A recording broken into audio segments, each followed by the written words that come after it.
Hey, I'm John with Biscuit Tree Woodworks, and this is my shop. Now, my shop is in a 3-car tandem garage attached to my house. Now, although it is a 3-car garage, my shop is mostly confined to just one side of the garage. The other side of the garage is taken up with kids' bikes and outdoor toys, random equipment and tools for outdoors, and my home gym. Now, the tools and equipment that I have, as well as a lot of just random junk, I've collected over the past approximate 10 years that I've been woodworking. Now, over that time, I've actually had 4 different shops. Since we move quite often for my job, we don't sit still in one house for too long before we're up and moving again and having to set up a new shop and reorganize everything. So I keep a lot of my things on wheels and in smaller compact forms so that we can move them around and make adjustments based on wherever we're at. All right, so let's start here at the front of my shop with my tool wall. Here in the center, I've got my drill charging station that I made. It has my cordless drills on here. I have the charging station mounted onto the side, and I keep most of my drill bits, Forstner bits, and various screws stored up here. Just above that, of course, is my Jason mask. That was a dollar store Halloween mask that I purchased and hand painted to make it look 100% more awesome. Off to the right here, I have my straight edges, levels, framing square, and also the only 2 woodpeckers tools that I have. Now, woodpeckers makes some excellent tools. They look amazing. They're incredibly accurate. They're also extremely expensive. So that's why I only have 2 at the moment, because I have other things that I need to spend money on to further equip the shop, and I'll save these for later down the road when I'm looking just to upgrade and I want something nice. Below those, of course, I have my radio for some shop tunes, which when I'm filming, I don't get to listen to because of copyright. If you've seen my mallet video, you'll recognize this one. I actually need to get some hangers for my pegboard that I can get this mounted somewhere on my wall. I have a bunch of these little bins that I keep screws organized in. I have various different sizes for them.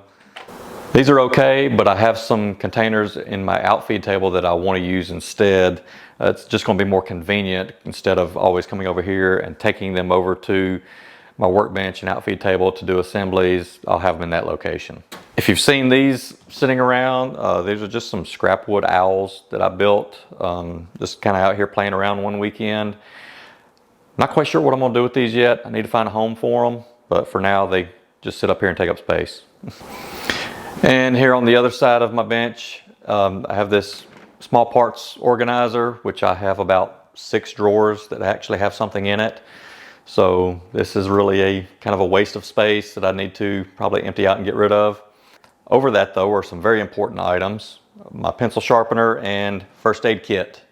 You should always have a first aid kit in your shop. So you get small cuts or unfortunately some major injuries that can occur in the shop, so always keep a first aid kit on hand. I actually have 2 that I keep out here and keep them fully stocked. This, if you ever wonder what this actually isn't mine. This is the kids'. This is a rock tumbler, and it makes a lot of noise when it is tumbling rocks and polishing them up, make gemstones and things look really nice. So since it makes so much noise, it's out here in my shop, so it doesn't annoy anyone in the house, it just annoys me out here. And next to that on the wall, I have a sandpaper organizer that I made a while back. It mostly holds the sandpaper from a random orbit sander. It needs to be restocked. I'm running kind of low on most of my sandpaper. So below the tool wall is a cabinet that I built. This has 4 sets of drawers. These are deep drawers on full extension slides, so I can get lots of stuff in here. You guys really don't want to see inside my drawers, do you? Really? All right, I'll show you my drawers. So in the top left drawer, I have most of my router bits, some guide bushings, and a few jigs and things that go with the router. Of course, the router table is all the way on the opposite side of the shop, so it is terribly inconvenient to have here, but that's something that I hope to remedy in the near future. Next, we have where I keep a lot of my trash bags, of course. More trash, the Craig pocket hole jig, just kidding, don't attack me. My stapler, a Jessam dowel guide, and a random router base for some reason. And in the bottom drawer, we have my rigid palm router, a Dremel tool, and a grinder. Here in the second set of drawers, top drawer I have mostly sandpaper and sanding blocks, a couple different types. Some of these little doohickeys that are pretty good for sanding in corners. Second drawer, mostly empty, a couple of rags and some tape and a palm sander. And the last drawer, I have my circular saw, router base, and my random orbit sander, and a larger random orbit sander, and a belt sander in the back corner. Third set of drawers over. Up here on the top is where I keep most of my hand planes, spoke shaves, keep everything in here with a bunch of desiccant packs to try to keep the humidity and moisture down, try to keep these from rusting. So far it's worked for me. Next is a random junk drawer. I have a bench dogs, a roller for spreading glue, I have some safety supplies in here, cable ties, gloves, and a few items for finishing, some pyramids, and a box full of foam brushes. And in the bottom drawer, again, another random assortment.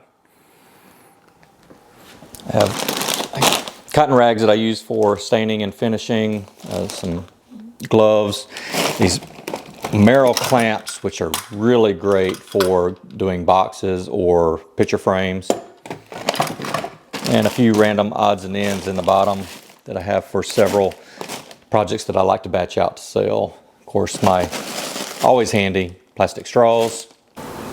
And for the final set of drawers, up top I have a lot of my layout equipment, lots of pens and pencils, a few random things such as magnets, a calculator, marking knives, and for some reason I keep my saw over here.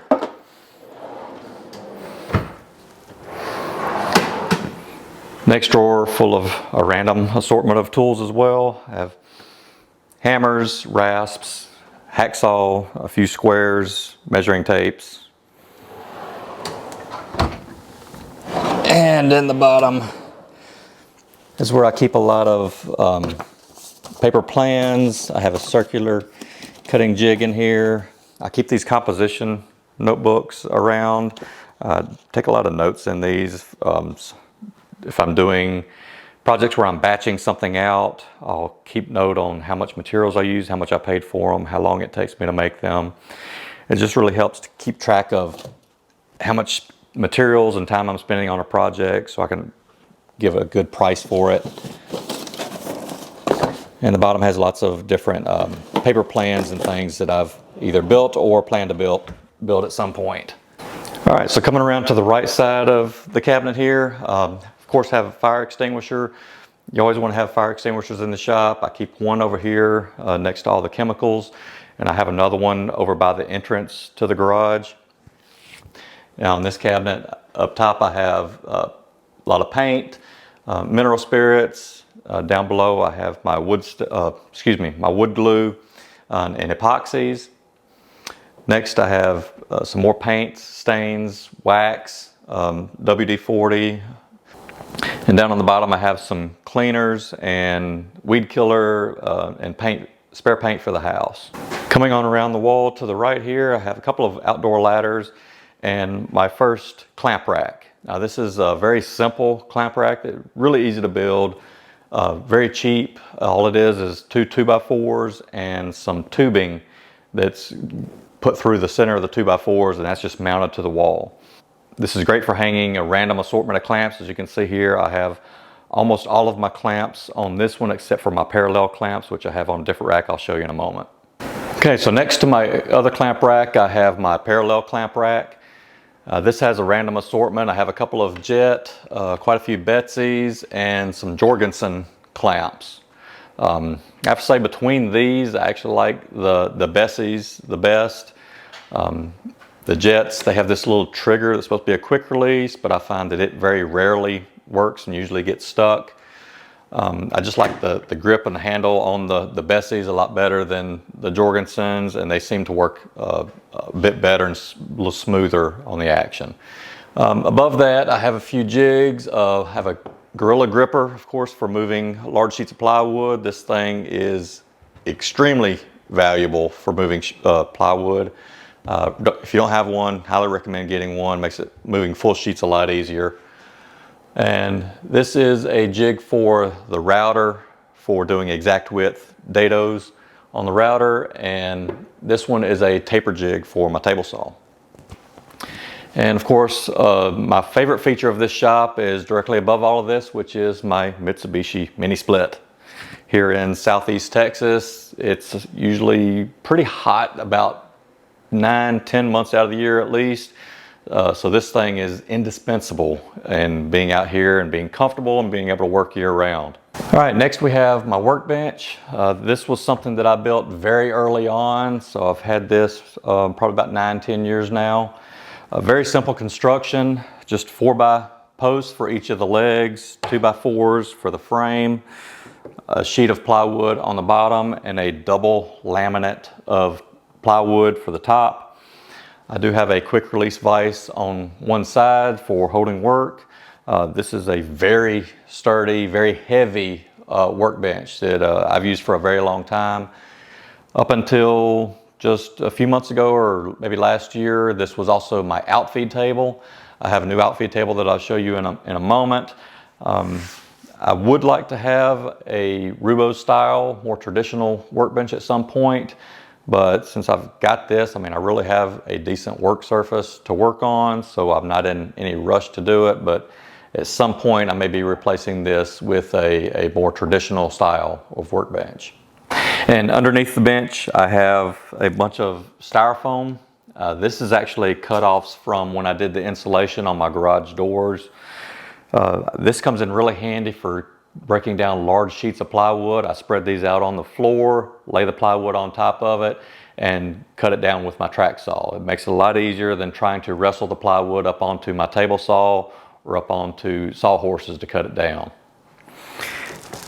I also have a pancake compressor under the bottom here. It's a very small compressor, only a couple of gallons, but I don't use a lot of air tools, so I have a brad nailer and basically just a wand to blow the dust off of everything, and that's really about all I use it for, so this is plenty for me.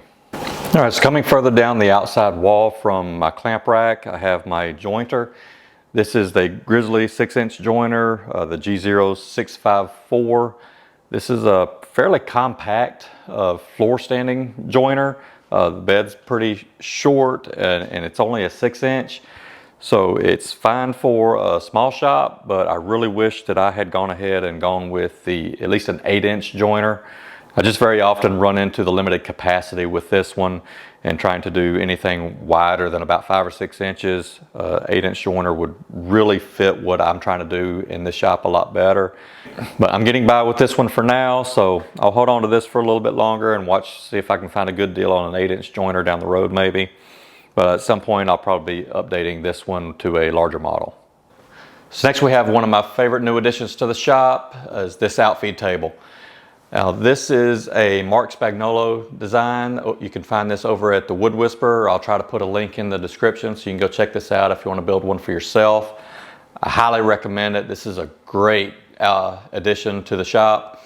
I have a huge working surface, and this laminate top, it makes everything slide around very easily.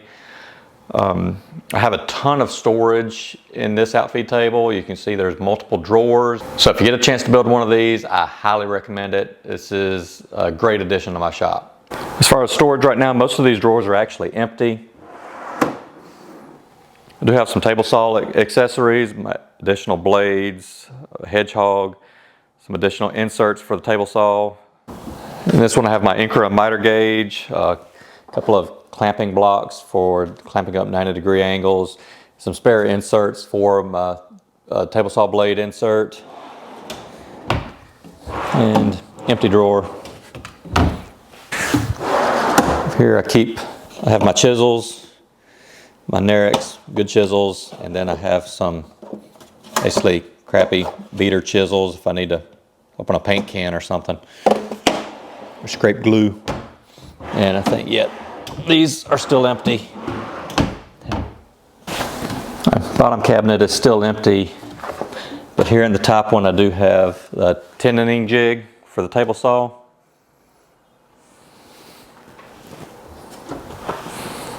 Gotta love those soft close hinges. Here underneath in this cubby, you can see I have some containers that I plan on using but haven't put anything into yet. I have a couple of these down here. I'll also keep this roll of brown paper that I can spread over my workbench or the outfeed table to protect it if I'm doing glue up or adding stain or anything. So we talked about the outfeed table. Now let's talk about the actual table saw. This is the SawStop 36-inch professional table saw. This is the 1 3/4 horsepower version. I actually picked this up as a Craigslist buy. I got a really great deal on it from a guy that was basically selling off everything he had in his shop. Gave me a great deal on it, so I didn't buy this brand new, but it was almost new. I think he might have used it once and then couldn't work in his shop anymore because he had a non-woodworking related incident and was selling everything off, and it just happened to be good timing for me. I was able to pick this up for a great price. Now off to the side here, there's a large open area underneath the wing of the SawStop. Right now I've got some jigs underneath here. I've got a crosscut jig that I use for dados. Got a sacrificial fence that I use for cutting rabbits, and I've got a miter spline jig that I use as well for picture frames. That's working fine for now, but I'm thinking about actually building some type of small cabinet under here so that I can take all the parts that I have in the drawer in the outfeed table, the saw blades and the extra parts for the inserts, the dado blades, have all of that here at the saw instead of having to go all the way around to get that and bring it all the way back. So at some point in the future, I'm probably going to build a cabinet for this. May see a video on that at some point. Over here on the wall next to this table saw, I keep some sheet goods. I also have this absolute monster of a crosscut sled. This I don't think I've used actually in the last maybe 2 years, partially because it weighs at least 100 pounds. And it is way too big, or way too heavy, and I just don't like using it. So at some point I'm going to build a smaller crosscut sled, something that's more manageable, more reasonable for this shop.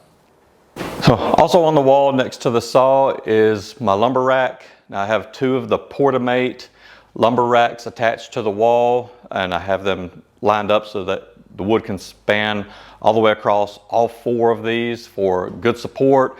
Keeps everything from sagging and bowing.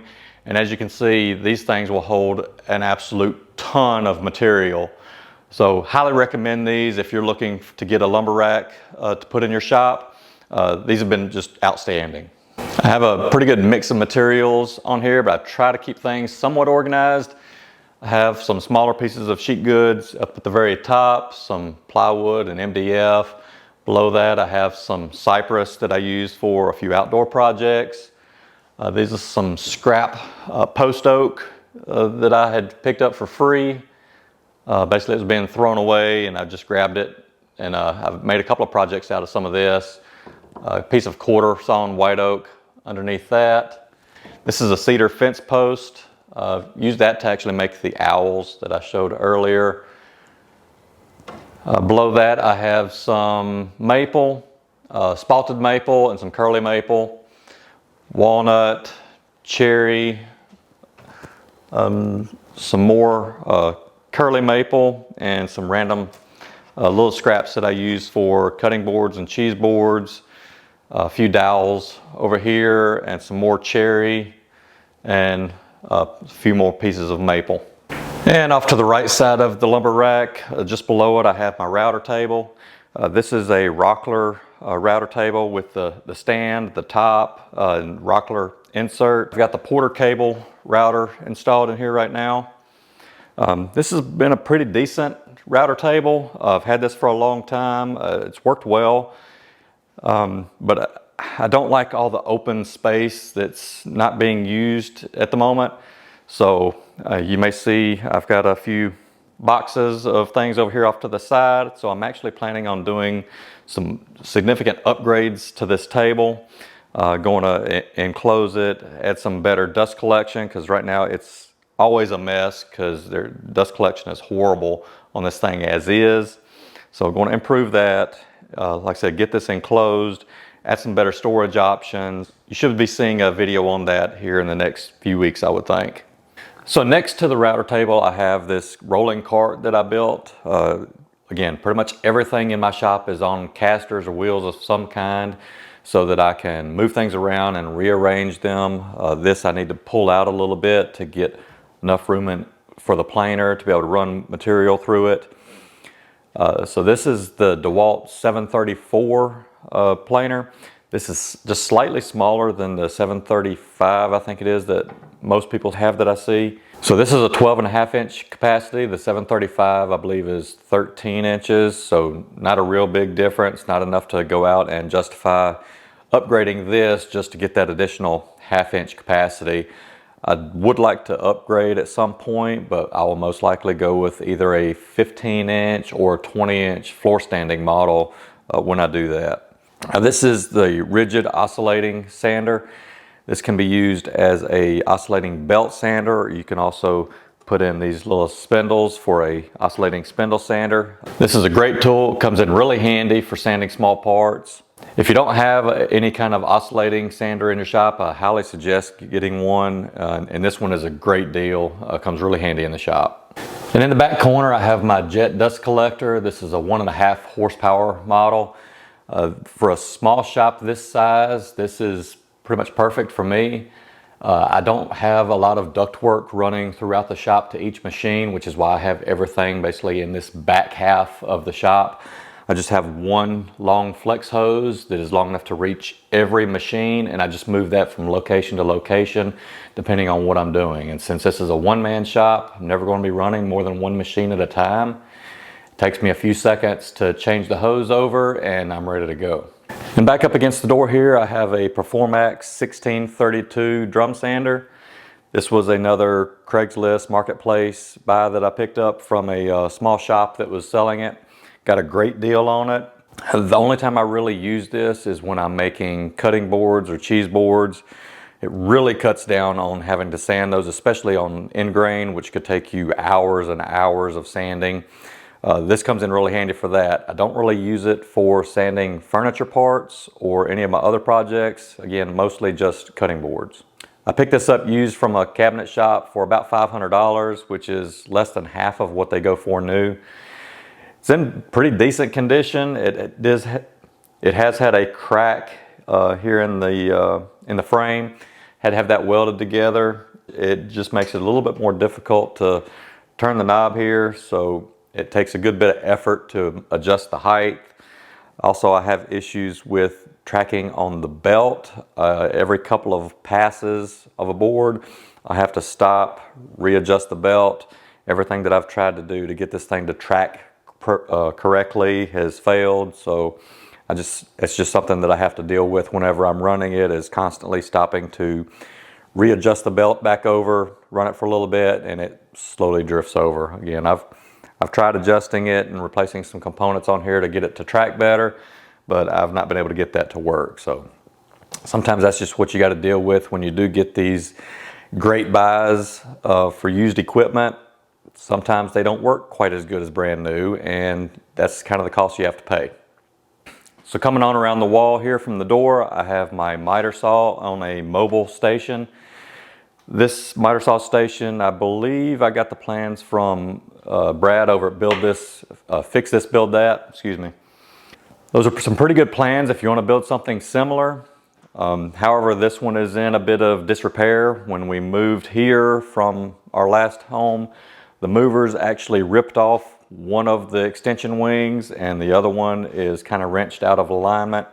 So I took the fence off and the other extension wing is just kind of sitting over against the wall there. Now my miter saw, I have the Bosch Glide 12-inch miter saw. This is actually one of the newer pieces of equipment in my shop. Before this, I had a DeWalt 10-inch double bevel miter saw on this stand. It was not a Glide or a rail sliding saw. So I had very limited capacity with it. I could only cut something about 6 or 7 inches wide. With this, I have a lot more capacity, so it comes in a lot more useful in the shop for cutting wider boards. I've not had any issues with this so far, so I'm really liking it, especially it's been a huge improvement over the DeWalt saw that I had before. Underneath here, I do have a Shop Vac that's connected to a switch, so as soon as I turn on the saw, it turns on the vacuum cleaner. It's not perfect at dust collection, which I'm sure many of you know. Miter saws are notorious for their really bad dust collection, and this one is no exception. But the Shop Vac does help at least clean up some of the mess. And next to my miter saw station here on the floor is my drill press. This is a benchtop model. As you can see, it is not on a benchtop. It's on the floor because I really just don't have a good place right now that I want to keep it. So it sits on the floor until I'm ready to use it, which really isn't all that often, so it's not too big of a deal. I just pick it up, put it on the bench, use it, and then put it back next to this machine or next to my router, wherever I've got space for it when I'm done. At some point, I would like to get something a little bit larger because I have pretty limited capacity with this smaller model, but it works for what I need at the moment. Now my bandsaw is the Grizzly 555 LX 14-inch bandsaw. This is a pretty good bandsaw for a small shop. You are going to be somewhat limited on capacity, obviously, with a 14-inch saw. The biggest limitation, however, is actually the resaw capacity on this, which is only about 6 inches, and that's really where I run into the biggest problem with this one. I would like to upgrade to something that has a lot more resaw capacity in the future, but this is working for me for now. I'm able to get by with it, but that's something that I do have planned for later down the road. Now I have upgraded the fence on this from the standard fence to a larger resaw fence. It has a couple of different orientations that you can put it in. Right now it's on its side so that you can get closer to the blade, but it does stand up to give you a nice tall fence so that you can do resaw more accurately. And above my bandsaw I do have a jet air cleaner. This was yet another Craigslist marketplace find. I got a pretty good deal from a guy selling off a lot of his tools. So this has a filter in the back and a fan inside for those of you that aren't aware how these work. It does a great job of taking out all of the small fine dust particles that get in the air from running either the machinery or doing a lot of sanding. I can turn this on, run it for about 20-30 minutes and completely clear all of the dust from the air. Now I don't have a fancy or really expensive dust extractor, but what I do have is a Shop Vac with an Oneida Dust Deputy Cyclone connected to a bucket on a mobile cart that I made. This does a great job for connecting to a sander or other small tools where you need localized dust collection. I also use this a lot just for general cleanup, for vacuuming up the floors or cleaning off equipment. I can't remember exactly where I got the plans for this. I built it quite a few years ago.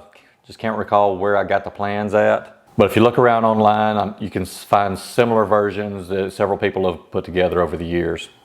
So I just wanted to show you guys a quick tour around my shop, show you some of the tools and equipment I have, some things I like, some things I don't like, and kind of how I have everything laid out at the moment. Hope you enjoyed the video. Hope you got something useful out of it. If you have any ideas for me on how I can be better organized or maybe have a more efficient layout, I'd love to hear it. So leave it in the comments below. Please leave me a like if you enjoyed the video, and thanks for watching.